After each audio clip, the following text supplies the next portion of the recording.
El diseño estructural es una metodología de investigación acerca de la estabilidad, la resistencia y la rigidez de las estructuras. Su objetivo es producir una estructura capaz de resistir todas las cargas aplicadas sobre sí sin fallas durante su vida de uso.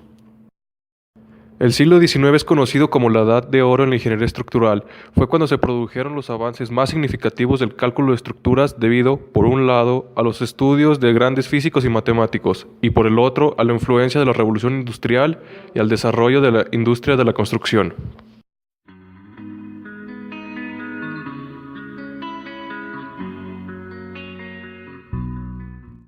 Clapeyron enunció en 1852 el teorema de conservación de la energía. Kirchhoff definió en 1850 la energía potencial en problemas de placas.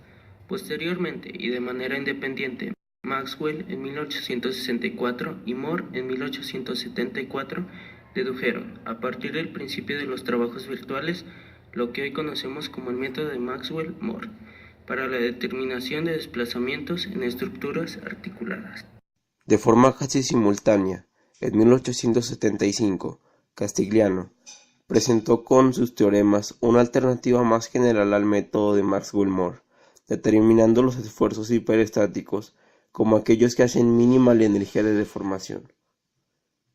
Menambrea enunció su famoso teorema por el cual el estado tensional incluido en un elemento estructural por una carga térmica puede obtenerse considerando la acción equivalente de una carga de volumen.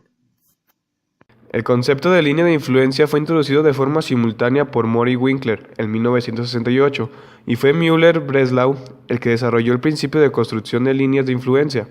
El teorema de reciprocidad fue enunciado por Betti en 1872, aunque ya antes Maxwell había trabajado sobre un problema similar en 1864. Debido al auge de la construcción durante el siglo XIX, se fueron desarrollando la teoría de estructuras de barras. Whipple, Kuhlmann, Schweller formularon los principios de los entramados planos estáticamente determinados. Grashof, en 1878, perfeccionó la teoría de la flexión simple, introduciendo la influencia de las tensiones tangenciales en la deformación de las vigas.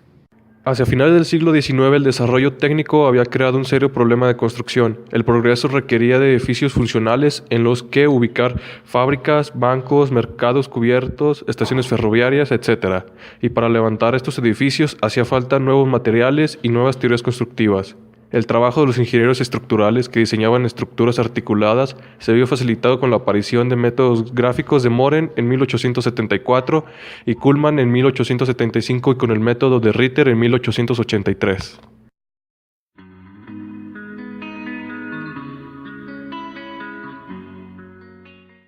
El hierro adquirió importancia en la construcción después de 1850. A la terminación del siglo XVIII solo se utilizaba para cubiertas y en la fabricación de clavos, bulones, etc. Si se utilizaba alguna vez en la construcción, eran elementos verticales para sostener pesos, pues comportándose bien en compresión no resistía fricciones.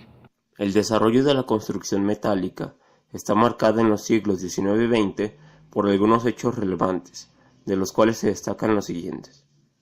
En 1801 se construyó la primera estructura metálica de edificio en Inglaterra. Joseph Paxton construye en Londres el Crystal Palace, hecho con vidrio y metal, para que albergara la primera exposición universal de 1851. En 1881 se descubre y desarrolla la soldadura por arco eléctrico, lo que facilita la construcción con el acero. Ya en 1889 se construye en París la Torre Eiffel, con 300 metros de altura, utilizando viguetas metálicas ensambladas en el lugar. Esto fue el comienzo de la utilización del acero para construir, lo que conllevó a la separación definida entre ingenieros y arquitectos.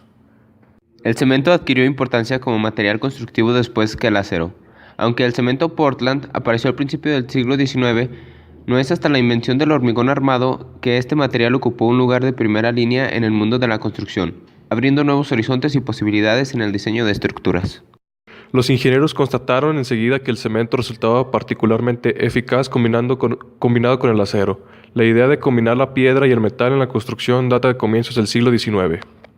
Entre las principales ventajas que se encontraron enseguida al hormigón armado estaban su carácter monolítico, la libertad en la elección de formas, la buena durabilidad, su buena resistencia al fuego y la economía de ejecución gracias a la utilización de materias primas poco costosas. Sin embargo, resultaban evidentes desventajas: la influencia desfavorable del elevado peso propio, un aislamiento térmico débil que requiere la previsión de medidas de protección suplementarias y la necesidad de complicados trabajos de modificación o demolición. La aparición del hormigón armado modificó los tipos estructurales y complicó, de forma apreciable, el cálculo de estructuras.